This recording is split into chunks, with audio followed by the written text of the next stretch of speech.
Hello and welcome to my video on the lac operon. Here we have a piece of toilet paper, a roll of toilet paper, which contains the secrets of the lac operon, which is just broken here. But we're going to unravel this. Lac operon is something that bacterium need in order to digest lactose.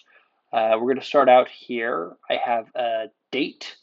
Nope, that is a prune that I have here, and it's going to act as our repressor, which is created by the LAC-I gene, and that repressor is going to end up binding to the operator of the operon, that LAC-O, which is the operator of the operon.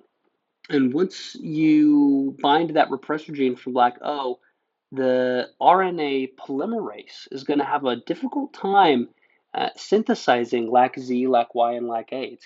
It will be able to synthesize these genes because that repressor is in the way. Now, when you have high levels of lactose, you also inherently have high levels of allolactose, which is represented by raisins here, which will take off the repressor from the operator.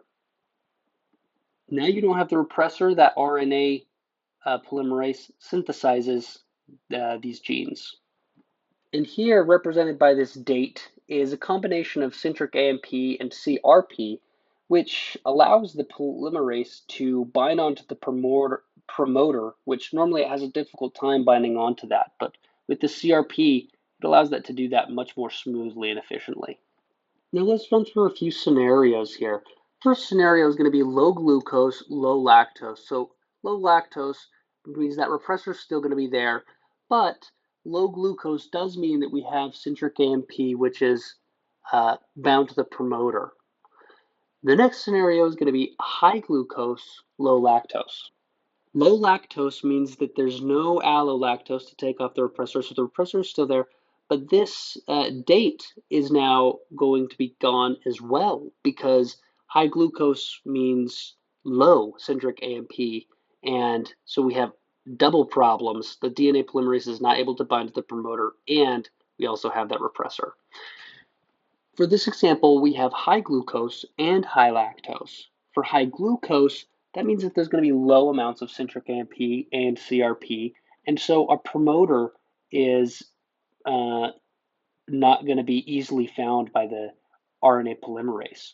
We're not going to have that, but we are going to have high levels of lactose, which means that there's going to be allolactose, which is going to take away the repressor from our operator.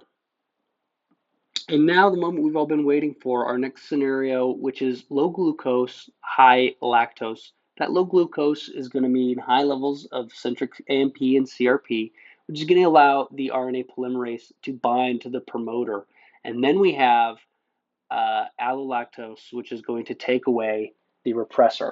Now, in this next scenario, we're covering a situation in which a mutation takes away our operator. What this is going to do is it's going to make it impossible for our repressor to bind to anything. It's not going to have anything to bind to, which is not good for the bacteria.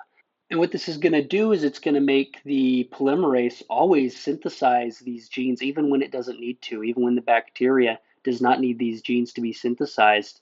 It is going to repetitively synthesize for these genes, even if there's no lactose to be digested, which is not good.